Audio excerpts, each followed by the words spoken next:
Bueno, y en la columna Pensando en Familia del día de hoy, estamos en línea con Alejandro Marchesán. Alejandro es director del CEOP, Centro de Entrenamiento Ontológico y Profesional, licenciado en Ciencias Sociales y Humanidades, y es coach de varias áreas. Buenas tardes, Alejandro, muchas gracias por atendernos. Buenas tardes, un gusto escucharte y saludo a toda la audiencia. Estamos aquí con Catalina Castro, Alejandro Elisa es mi nombre. Bueno, y bienvenido. Y voy a arrancar por la pregunta de rigor. ¿Qué quiere decir que vos sos coach y qué quiere decir el coach ontológico? Bueno, Catalina, un gusto, Elisa también. El coach es una palabra, si vamos a lo más básico, es un entrenador. Cuando hablamos de coaching ontológico, la ontología es una parte de la filosofía, en términos muy simples, que se permite preguntarse y reflexionar acerca del ser humano. Entonces, el coach ontológico, una práctica nueva en el mundo, tendrá unos 30, 35 años, unos 20 años en el país, es un entrenador del ser y el hacer humano, buscando la integración entre el ser humano y el humano que hace. Eso en términos simples de lo que hace hoy un profesional como es un coach ontológico. Aprovecho la metáfora del entrenador con el tema del deporte para preguntarte cuánto hay de nuestra sociedad que se puede hablar en términos deportivos, casi que la vida es un partido, la sociedad somos un equipo, la selección pertenece a un país que casi que el país se siente completamente representado en la cancha.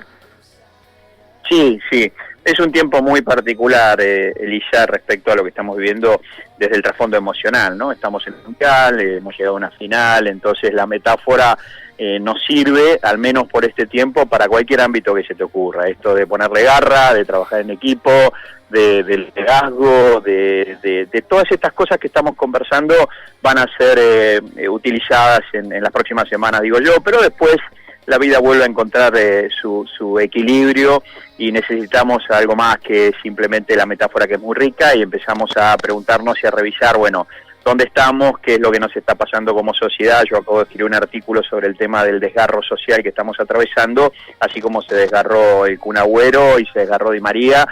Nosotros como sociedad tenemos un desgarro y tenemos que hacer un alto, parar así como paró el Kun, como paró Di María, y hacer un tratamiento, porque si no, la lesión puede ser mucho más grande, ¿no? ¿Qué tal? ¿Cómo estás? Catalina te habla.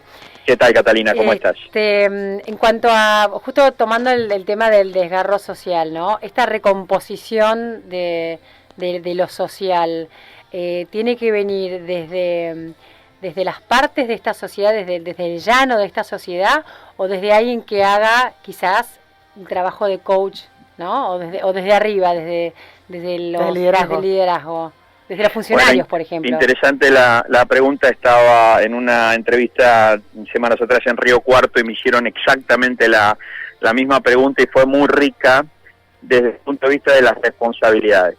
Cuando nosotros pensamos en una familia, y hay algunos temas en una familia, o pensamos en una empresa, pensaríamos que sería bueno que todos se involucren en los procesos de recuperación, pero, punto y seguido, pero hay responsabilidades que son indelegables e intransferibles, y esto tiene que ver con lo que llamamos el fenómeno del liderazgo. Si en una familia hay un padre, hay una madre, hay una entidad que tomó la responsabilidad de construir esa familia, y esa familia tiene un desgarro, o una empresa tiene un desgarro, me parece que el liderazgo es clave en cuanto a esta recuperación. Y si pensamos en términos de sociedad y de país, los dirigentes, los líderes, los políticos, los empresarios, tienen una responsabilidad que está por encima de la sociedad. Eso no quiere decir que la sociedad no pueda hacer movimientos basados en el capital social y que alerte y que pueda abrir canales de conversación, pero la responsabilidad desde esta interpretación tiene que ver con los líderes.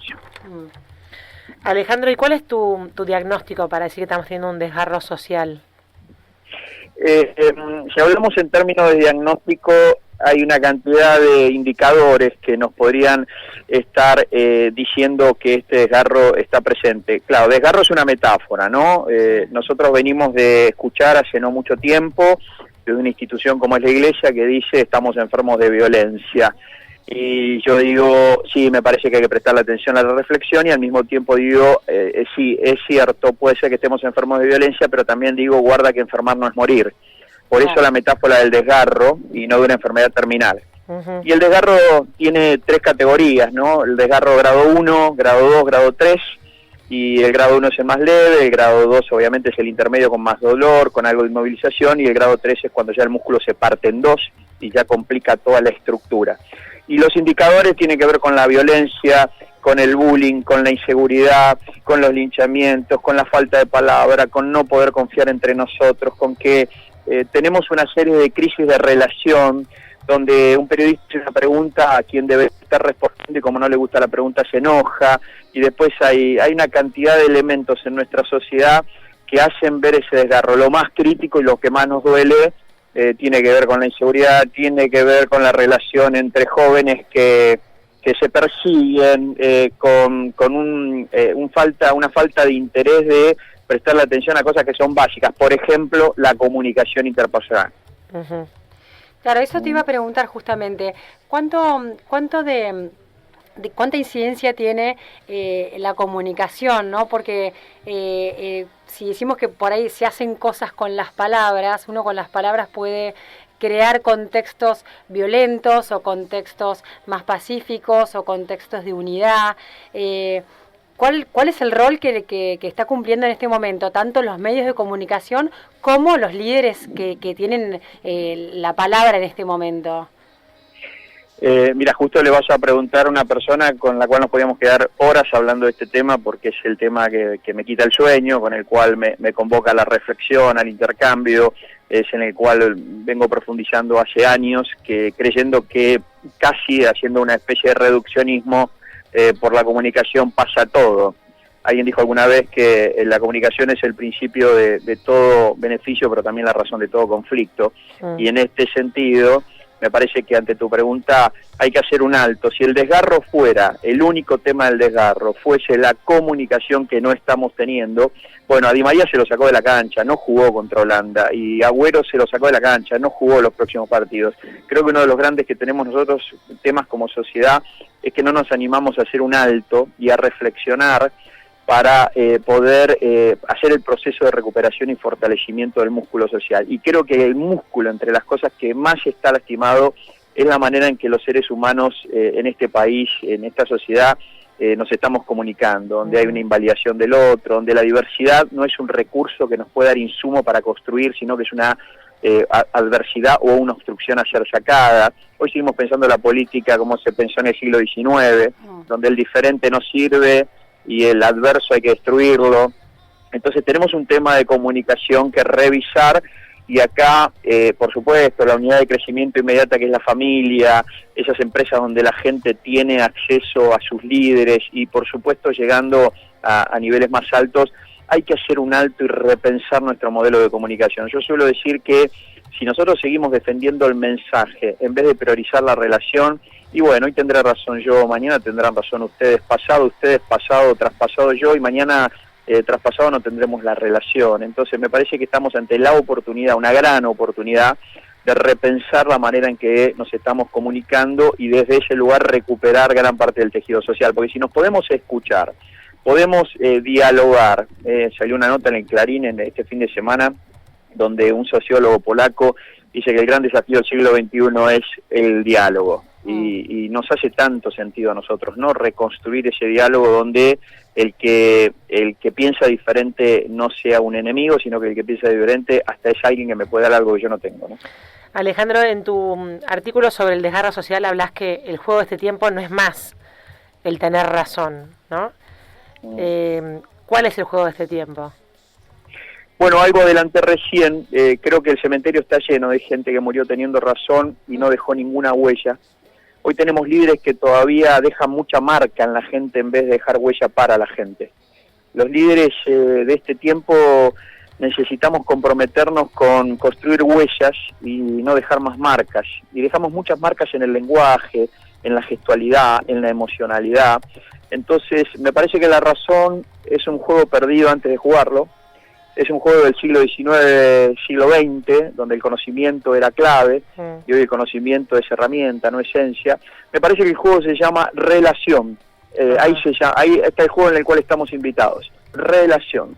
Y desde esa relación hay una posibilidad, hay un mundo diferente, suelo decir que el futuro diferente está en una conversación de distancia. Nos está costando en la Argentina encontrar la conversación. Por eso los líderes, los que tenemos la posibilidad de compartir, de reflexionar, tenemos que hacer un esfuerzo, no un sacrificio, pero sí un esfuerzo deliberado en encontrar esa conversación. Yo aspiro a que los políticos que vienen caminando hacia estos nuevos tiempos, los dirigentes, los empresarios, todos aquellos que tenemos algún compromiso de poder trabajar con la gente, con el diseño del país, nos animemos a encontrar esa conversación. Y si esa conversación la encontramos, que está, hay que encontrarla, tenemos un futuro diferente. Y desde ahí entonces hago un pedido, ¿no? Y digo, no olvidemos el futuro. La pregunta es, ¿cómo podemos olvidar lo que no sucedió? Bueno, ahí está. Ahí está. Cuando nosotros pensemos en ese futuro, nos vamos a comprometer que suceda. Escuchándote hablar, volviendo un poquito al tema anterior de las responsabilidades, ¿no? Las responsabilidades indelegables e intransferibles, sobre todo de nuestros líderes políticos hoy en día.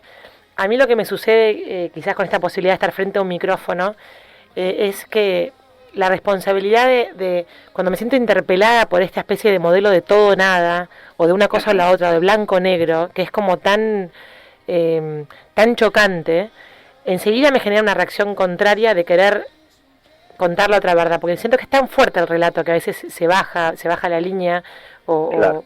o que manejan los medios quizás afines al gobierno, que en realidad me generan la reacción contraria y tengo que hacer un esfuerzo muy grande para no, digamos, devolver con la misma moneda o para no plantarme tan en la vereda de enfrente de perder ese diálogo, ¿no?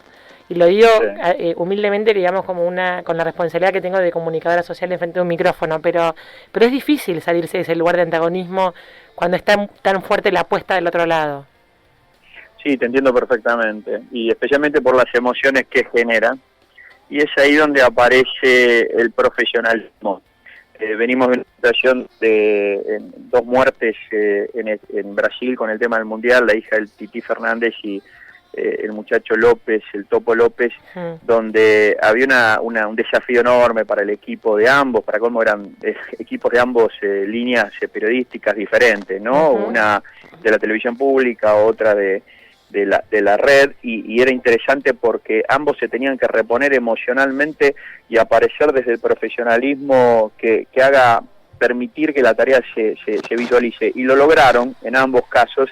Y creo que nosotros tenemos una responsabilidad de sobreponernos a lo que nos genera sin invalidarlo, porque yo te entiendo y lo comparto, que nos saca los mejores colores de nosotros, este tipo de posicionamientos binarios, no bipolares, como decías, blanco y negro, cuando vivimos hoy en un mundo más cromático, donde los grises tienen un poco más de utilidad que lo que era antes, y entonces hacen falta competencias para gestionar en un mundo de color, en un mundo cromático, y en este sentido los líderes no han hecho el trabajo de reposicionarse, de reentrenarse, de que hacen falta competencias diferentes a las que hacían falta en el siglo XX. El siglo XX ha quedado atrás. Mirá, los cambios que hubo en los 50 años últimos son mucho más grandes que todos los acumulados en los últimos 1000 años. Sí. Entonces el rompimiento entre el siglo XXI y el siglo XX ha sido tan grande en todos los campos, no solo tecnología, ciencia, conocimiento, sino también comportamiento. Ha sido tan grande que hoy los líderes necesitan hacer un alto y reposicionarse. Nosotros tenemos la oportunidad de acompañar en algunas conversaciones y desarrollos y reposicionamientos a personas del ámbito privado, pero también público, y te puedo asegurar que aquellas personas en el ámbito privado y público que hacen este reposicionamiento marcan una diferencia enorme, porque la diferencia la siguen marcando los diferentes, y en este siglo XXI que recién se ha iniciado, necesitamos poder tomar distancia de lo que vos acabas de decir y seguir pudiendo ser una posibilidad para recuperar el tejido social que se ha desgarrado. Ajá. Yo me quedé pensando en la pregunta anterior, Alejandro, cuando vos hablabas de cómo hacemos para educar a nuestros hijos, siendo seres, los seres humanos somos seres de relato, ¿no? Y nos está costando algo tan esencial como es el diálogo, como es escuchar y hablar. ¿Cómo hacemos para educar a nuestros hijos en algo que es esencialmente nuestro, pero que en el fondo estamos fallando tanto? Qué interesante. Yo les pido disculpas si la conversación sale cortada, porque yo siento un delay en el eco de la conversación, así que si no soy claro, por favor, coméntenmelo así repetimos la idea. ¿Hasta ahí se escucha bien? Sí, nosotros te escuchamos muy bien, por suerte. Ah, bueno, me alegro mucho. Porque estoy en Entre Ríos ahora, en Concepción del Uruguay, y me corrí de una reunión y estoy afuera y quizás ahí se va un poco con el viento. Un biólogo chileno llamado Humberto Maturana, ya por el año 87, hizo un alto en este tema de manteniendo la metáfora del desgarro, y él planteó, no dijo esto, pero estamos usando nuestras palabras, es como si hubiese planteado un desgarro en el tejido educativo de Chile. Y él terminó diciendo algo maravilloso, que dijo, la educación de Chile no nos sirve a los chilenos. ¿Por qué? Porque nosotros queremos mejores personas corrigiendo al ser de las personas, en vez de corregir el hacer de las personas. Ejemplo, le preguntamos a un niño 2 más 2 y el niño contesta 5. Y nosotros históricamente en automático decimos, bueno, niño Jorgito, usted es un burro, orejas de burro le van a crecer. Sí. Y Maturana decía, ¿qué tiene que ver que haya fallado en la convención 2 más 2, 4, que dijo 5, con el ser un burro? Entonces, él decía, confundimos el ser con el hacer. Hasta que nosotros no validemos, respetemos, cuidemos el ser y trabajemos con el hacer, la educación de Chile no le sirve a los chilenos. Seguimos siendo como un aparato educativo que ya no sirve para las demandas del presente, ¿no? Alguien supo decir que el gran problema de la educación en nuestro país, y debe ser latinoamericano quizás también, es que tenemos alumnos del siglo XXI con docentes del siglo XX en instituciones del siglo XIX. Sí, entonces, ante tú, es magnífica esa reflexión, porque los procesos educativos de las instituciones no se han renovado, seguimos ejerciendo una presión sobre el estudiantado, sobre el educando, que no facilita su integración entre su desarrollo, su entorno y los conocimientos, y después tenemos a veces profesores que todavía siguen pensando con un modelo mental del siglo XX. Y a esto, ante tu pregunta, agrego una cuestión quizás no elevada como la de Maturana, sino pensando en Mafalda. Hay un cuadro de Mafalda que dice, una cosa es enseñar y otra cosa es educar. Para enseñar hace falta saber y para educar hace falta ser.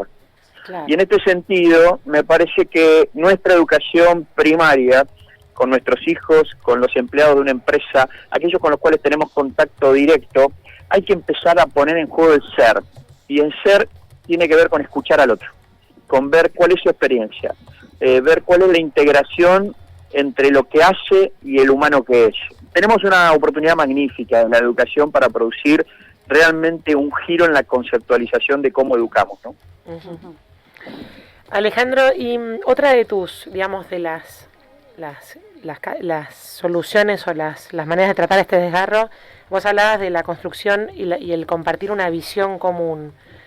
¿Cómo se hace para compartir un norte común cuando se piensa tan distinto los caminos? O sea, ¿es posible el diálogo y el consenso con gente que realmente es muy difícil consensuar algo? Bueno, parece que tu pregunta ya tiene la respuesta diciendo no, pero si yo te digo no, entonces no tiene la reflexión. No tiene sentido a mí empezar el camino. Hay futuro posible. ¿Cómo? Claro, no tiene sentido empezar a caminar juntos, digamos, si uno ya piensa que no puede hacer. Sí, claro, pero de nuevo, entiendo tu inquietud y entiendo desde dónde lo decís. Ahora, el compromiso nos hace tensar un poco más la cuerda y hacernos cargo de que hay una dificultad, pero no declinar el compromiso de tener una estrategia compartida. Mira, hay un principio en pensamiento estratégico que dice que la estrategia de la no estrategia es la fragmentación. Cuando no tenemos una estrategia compartida, cada persona igual va a buscar una estrategia, cada organización, porque ese principio establece que las organizaciones y las personas tienden a seguir las estrategias. Si no tenemos una estrategia, cada uno va a seguir la propia. Entonces, a mí me encantaría empezar a conversar y escuchar acerca del país del año 2030, si querés, claro, para no ir hasta 2050, 2100, el 2014, 15 años luz, una visión compartida, una estrategia compartida. Y esto, podemos aceptar que puede haber dificultades en el diálogo y todo. No obstante, cuando está el compromiso, empezamos a ordenar las acciones detrás del compromiso y en algún momento ese compromiso da el fruto. Por lo tanto, ante tu pregunta, ¿es dificultoso? Sí, lo es dificultoso, pero es posible, es posible. Alejandro, nosotras por ahí, por el medio en que vivimos y por donde nos movemos, hemos asistido a varias capacitaciones o congresos de los grupos CREA o de grupos que tienen que ver con el agro, y nos damos cuenta que desde el agro, este tipo de visión de la Argentina que queremos tener a la cual queremos llegar, han surgido un montón de propuestas e iniciativas. Vos con tu experiencia, ¿ves así en otros sectores de la economía grandes como sería el sector agropecuario este tipo de motivaciones? Te diría que sí, ya no sé si es Elisa o quién me está haciendo la Catalina, pregunta, pero sí, muy bien, muy bien. Lo he visto no con la territorialidad, podríamos decir, no con la ramificación que tiene el sector agropecuario para animarse a pensar de esta manera, porque como bien dicen ustedes, organizaciones como ACREA, como APRESID, por ejemplo, plantean esta comparación de diseño de futuro. Después en el ámbito más industrial y de otros ámbitos del quehacer económico hay inquietudes, pero son inquietudes más explicativas, escucho yo, ¿no? Desde el ámbito económico, por ejemplo, donde se pasa mucho tiempo explicando por qué estamos donde estamos, claro, pero no hay un animarse a decir, bueno, pensemos en un país donde lo que hoy nos pasa no nos pasaría si estuviésemos en ese país. Ese es el poder de una visión. La visión la necesitas para que lo que hoy esté pasando, si esa visión se cumple, ya no suceda. Así que ante tu pregunta, creo que es menos de lo que desearíamos, pero a eso hay que sumarle el liderazgo, insisto sobre este fenómeno, ¿no? El liderazgo es un fenómeno necesario, no mesiánico, no paternalista, no autoritario, sino un liderazgo que lo llamamos liderazgo en servicio, que piense más en el común denominador del valor agregado para la sociedad que en el bien propio, ¿no? Así claro, que en ese sentido, si juntamos esos ambientes con el liderazgo que se empieza a levantar, hay una posibilidad, hay un futuro posible. Cuando te escucho hablar, Alejandro, se me viene a la cabeza el concepto de micropolítica, ¿no? De uno empezar a cambiar por uno primero, después tratar de cambiar el entorno y así de a poquito ir como construyendo una realidad distinta. Sí, claro, y aparte es coherente, ¿no? Sí. Bueno, la verdad que súper interesante. Ahí recibimos un tuit de una oyente que dice que también hay un grupo de coaching ontológico armándose aquí en Pehuajó. Muy interesante, Alejandro, y quedemos en contacto para futuras comunicaciones. Sería un placer para mí, y inclusive hacerlo allá en Pehuajó. Organizar desde el liderazgo en servicio, les ofrezco organizar una charla abierta, yo me subo, voy, y compartir estas conversaciones, estas reflexiones, sería para mí un privilegio. Espectacular. Quedará agendado. Dale, por favor. Bueno, muchas gracias. Un gustazo. Adiós. Un abrazo para ustedes. Saludos.